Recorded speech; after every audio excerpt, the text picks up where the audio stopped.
우리가 인생을 살아갈 때 신앙적인 문제, 우리의 삶 속의 문제, 여러 가지 것들에 대하여 많은 질문과 또 회의와 의문들을 가지고 살아갈 때가 있습니다.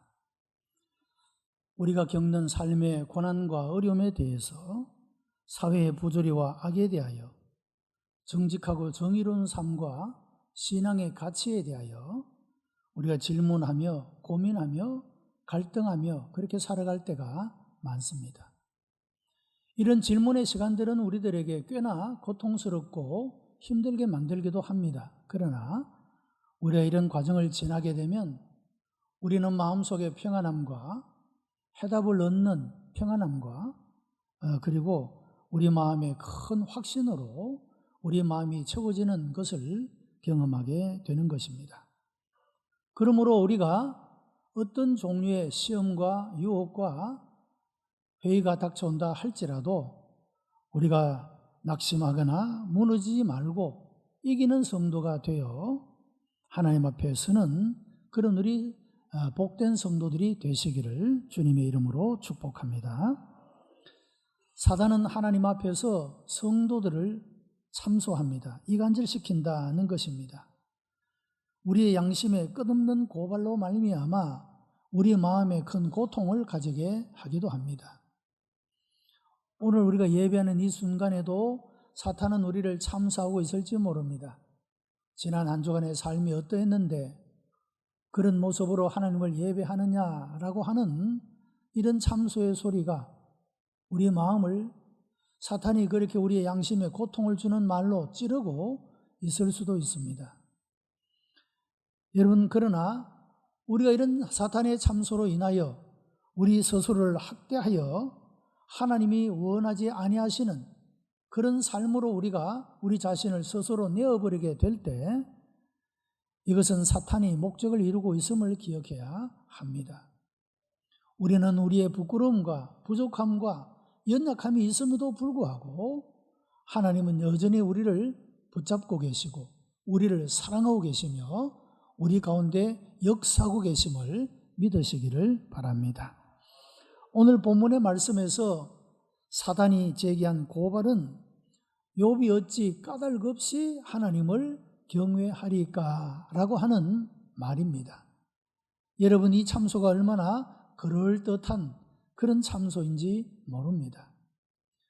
우리가 하나님을 섬기고 믿는 이 일이 어떤 이유에서 하나님을 믿고 하나님을 섬기는가 하는 질문과 연결되어질 수가 있습니다. 누군가가 우리에게 왜 하나님을 믿느냐라고 그렇게 질문한다면 우리는 어떤 대답을 하겠습니까?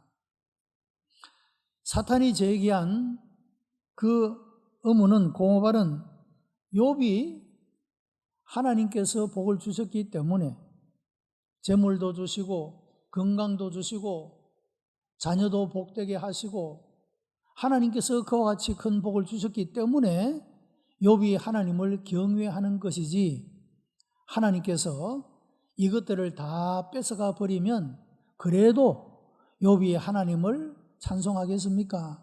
경외하겠습니까? 이런 고발을 제기했다라고 하는 것입니다. 여러분, 우리는 여기에서 준비가 되어야 합니다. 누군가가 우리에게 왜 하나님을 믿느냐고 묻는다면 우리의 그 믿음의 이유가 나에게 건강을 주셨고 나에게 물질을 주셨고 내가 원하는 것을 들어주셨기 때문이라고 말하는 순간에 우리는 이런 사탄의 시험과 유혹에 빠질 수가 있게 된다라고 하는 것입니다. 욥이 하나님을 섬겼던 이유는 그의 고백에서 우리가 발견할 수가 있습니다.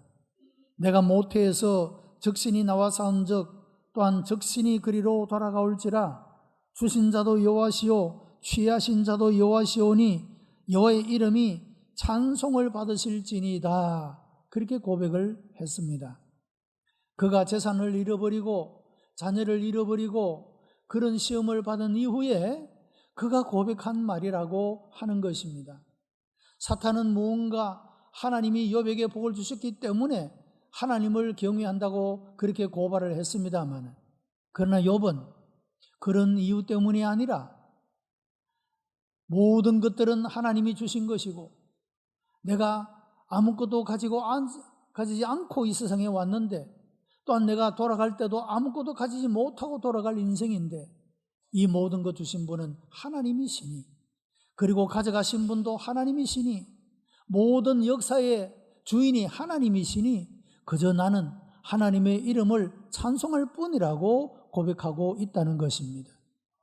욥의 경외함이, 욥의 신앙의 이유가 하나님이 주신 것에 매달려 있는 것이 아니라 하나님 존재 자체에 그렇게 의존하고 있는 모습을 볼 수가 있다는 것입니다.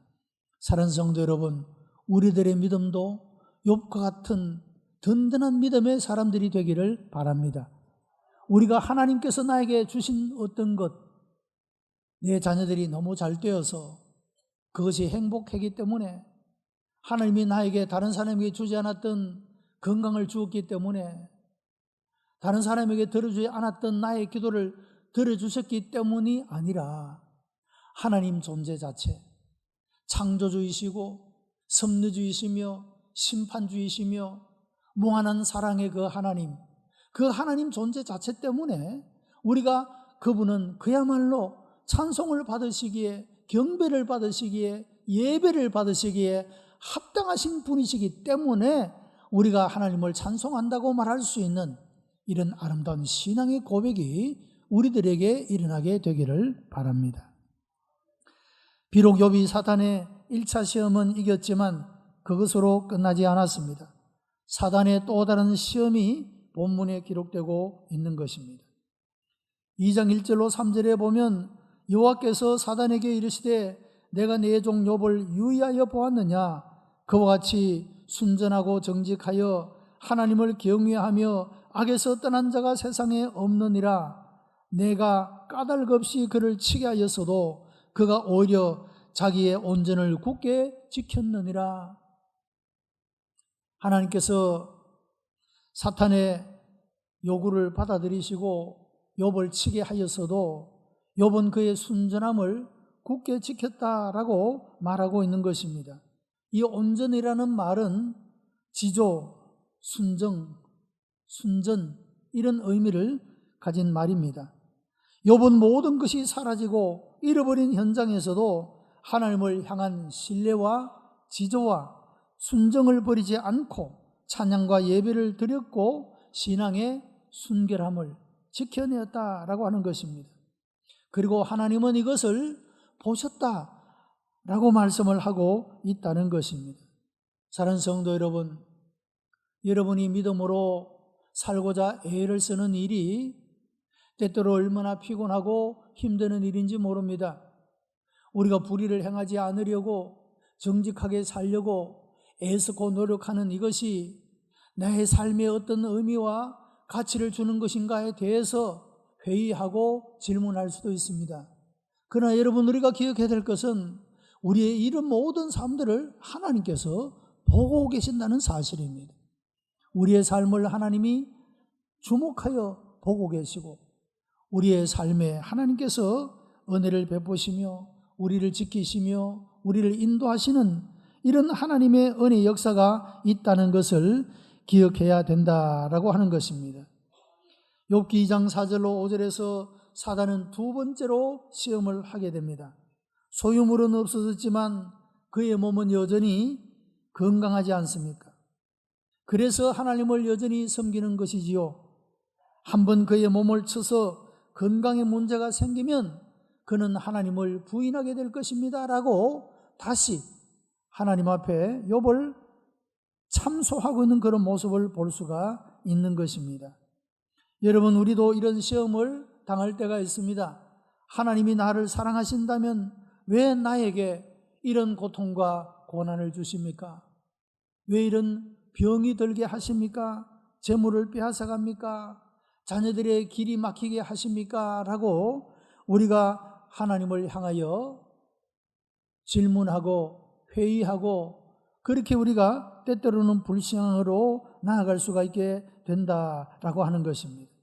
그런데 여러분, 우리가 기억해야 될 것은 하나님은 우리의 삶에 일어나는 그것까지도 허용하셨기 때문이라는 사실을 기억해야 합니다. 여러분, 하나님은 선하신 분이십니다. 하나님이 행하시는 모든 일들은 선한 것들입니다. 우리에게 허락한 모든 것들은 우리 눈에, 우리의 현실에 그것이 아프고 고통스럽고 좋지 않게 보일지 몰라도 여러분, 결국에는 이 모든 것이 합력하여 선이 되게 하시는 하나님이라는 사실을 믿으시기를 바랍니다. 그러기 때문에 하나님은 우리들에게 이런 고난과 고통을 허용하신다라고 하는 것입니다. 앞서 말씀드린 바와 같이 우리는 이런 회의와 질문과 이런 시험을 통하여서 그것을 견뎌내고 그 과정 속에서 하나님이 나와 함께 하시고 나를 지켜내시고 인도하시고 역사하시는 하나님의 은혜를 만나면서 하나님의 존재에 대하여, 하나님의 사랑에 대하여, 신앙의 가치에 대하여 우리는 확신하는 이런 믿음의 사람으로 세워질 수가 있기 때문이라고 하는 것입니다. 여러분, 신앙생활을 하면서 한 번도 신앙적 회의에 빠져보지 않은 사람은 어떤 유의 시험과 유혹을 만나게 되면 쉽게 무너지는 것을 볼 수가 있습니다. 그러나 내가 깊이 고민하고 갈등하고 질문하고 그리고 내가 믿음의 걸음을 걸어가게 될 때에는 여러분, 세상에 어떤 유혹과 시험이 닥쳐오더라도 그것 때문에 무너지지 않고 믿음의 순전함을 지켜내는 사람으로 세워질 수가 있다라고 하는 것입니다. 우리 성도들이, 그런 성도들이 다 되시기를 바랍니다. 여러분, 우리가 욥을 생각하면서 한 가지 기억해야 될 것은 욥은 하나의 샘플로서 하나님께서 그 많은 사람들 가운데서 욥을 선택하셔서 하나님의 섭리, 하나님의 역사하심, 하나님의 교훈, 이것을 우리들에게 보여주고 있다라고 하는 사실입니다. 여러분, 욥이 샘플로서, 모본으로서 그렇게 이 고통을 당했기 때문에 우리가 이런 꽃 같은 과정을 겪어야만이 교훈을 얻을 수 있는 것은 아니다, 그런 의미입니다.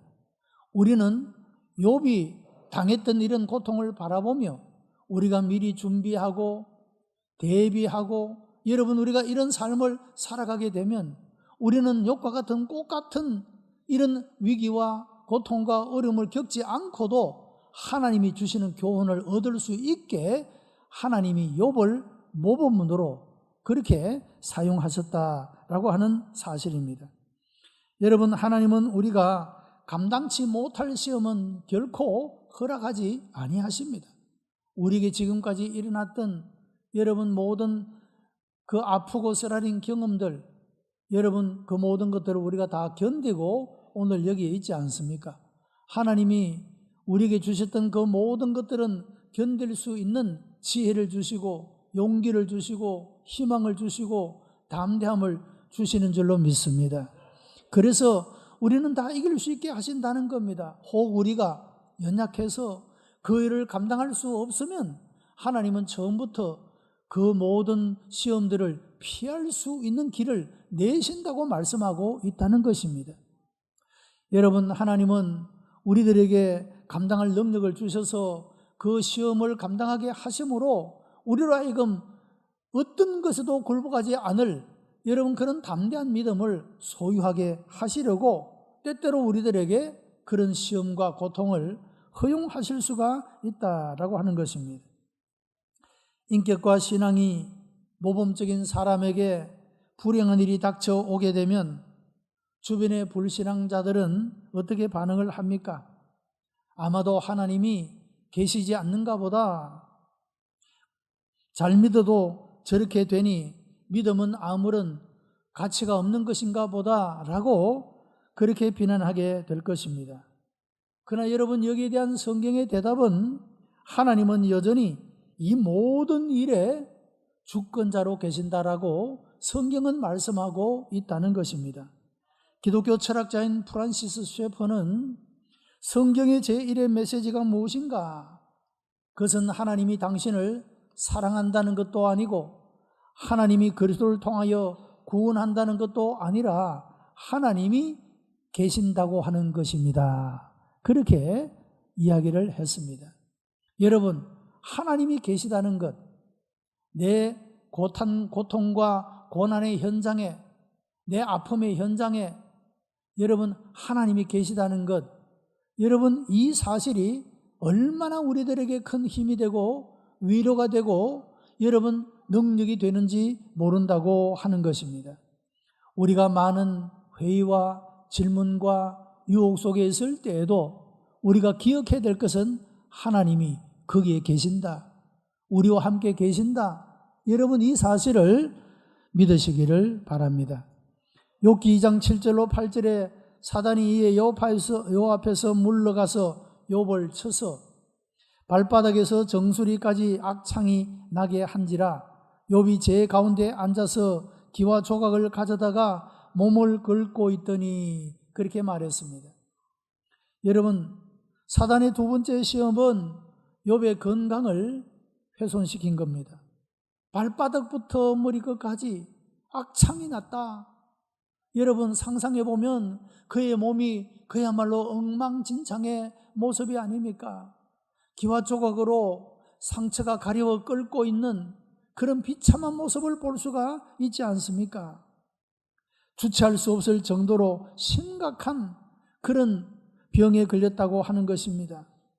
먹기도 전에 탄식하는 소리가 나고 고통과 신음으로 밤을 지나고 고열에 시달려서 검게 타버린 가죽과 뼈만 남아있는 이런 심각한 질병을 가지고 있는 욥이, 그러면 그런 가운데서도 이런 시험에 대처하고 있는 이런 욥의 모습은 우리들에게 너무도 귀한 교훈을 주고 있다는 것입니다. 우리가 하나님을 믿는 것은 돈을 위함도 아니고 명예를 위함도 아니고 건강을 위한 것도 아닙니다. 이런 현세적인 이유 때문이 아니라 하나님 되심 때문에 하나님을 믿는다고 하는 것입니다. 욥은 재산도 잃어버리고 건강도 잃어버렸지만 그는 여전히 하나님을 의지했습니다.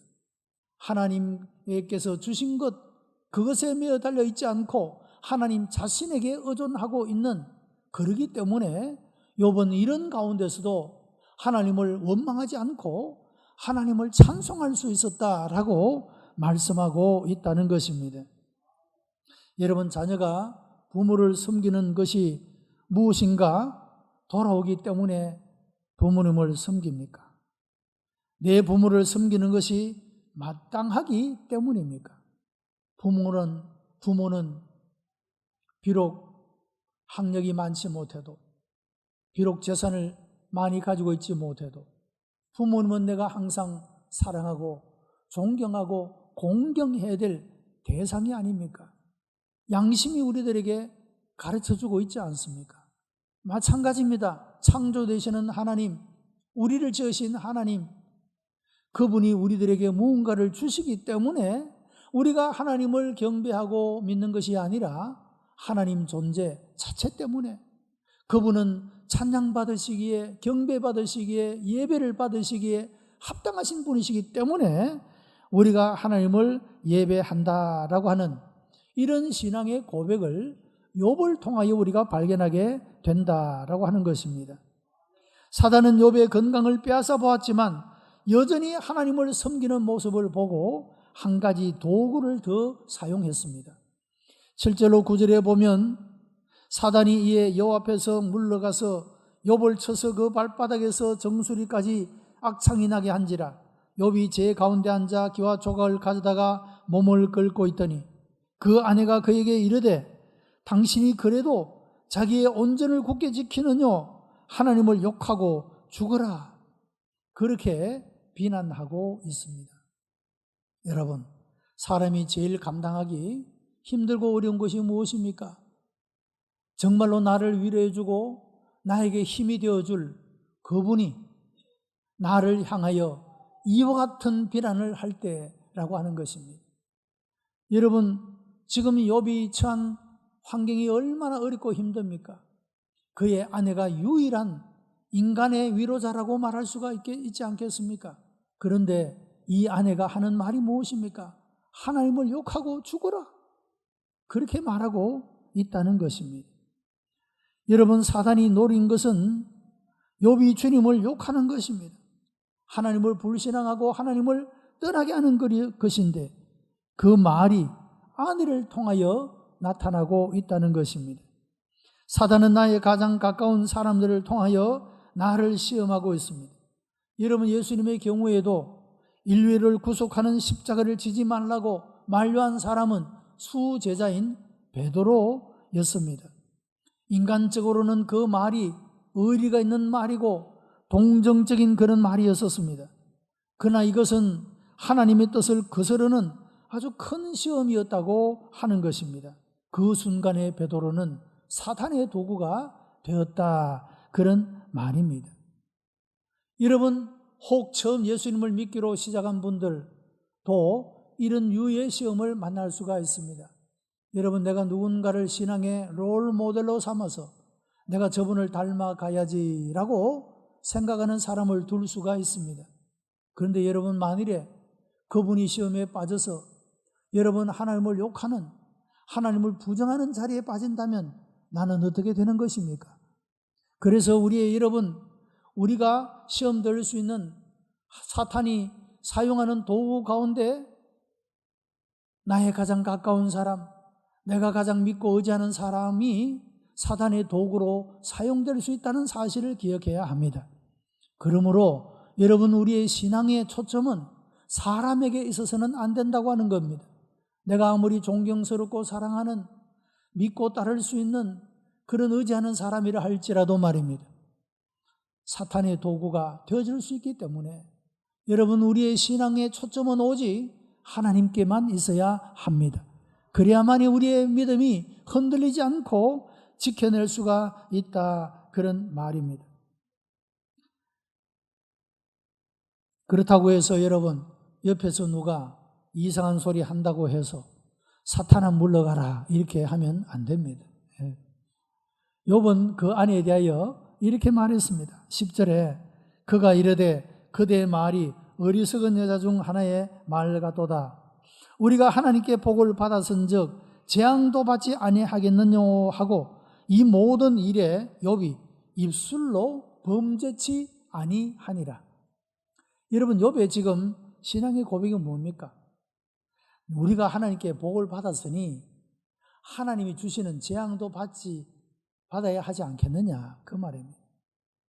하나님의 주권을 절대적으로 의지하고 인정하고 있는 그런 모습을 볼 수가 있습니다. 이런 얘기죠. 하나님이 주신 것은 우리 눈에 좋게 보이는 것이든 좋지 않게 보이는 것이든 이 모든 것들은 다 우리들에게 선이 되고 좋은 것이 된다. 그런 신앙의 고백이라고 하는 것입니다.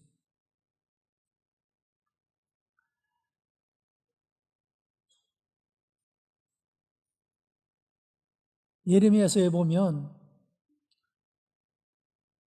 그런 말씀이 나옵니다. 유다 백성들이 예레미야 선지자에게 나와서 이런 이야기를 합니다. 당신이 우리에게 전해주는 그 말이 우리에게 좋게 여겨지든지 좋지 않게 여겨지든지 우리는 당신의 말에 순종하겠습니다. 그런 말이 나옵니다. 그 말은 그렇게 했는데 실제적으로는 유다 백성들이 선지자 예레미야를 통하여 그 백성들에게 주신 말을 순종하지 않았습니다.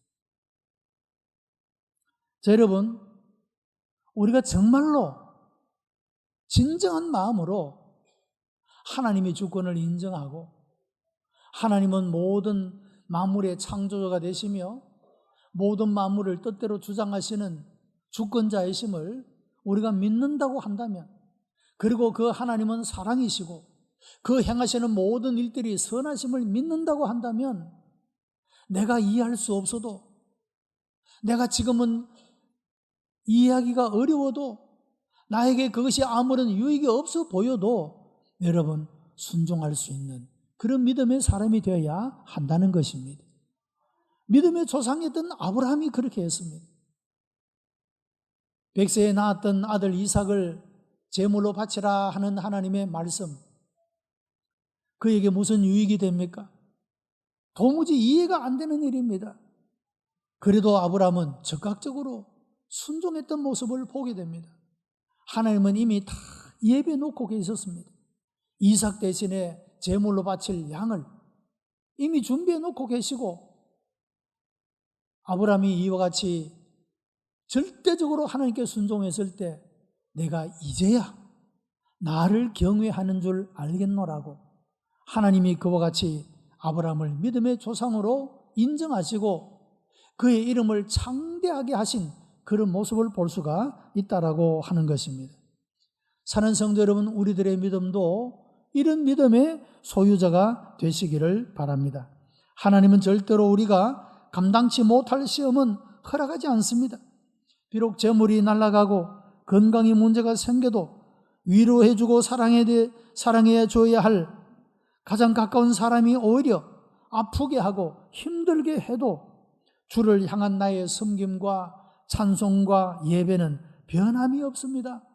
여러분이 얼마나 멋진 신앙의 고백입니까?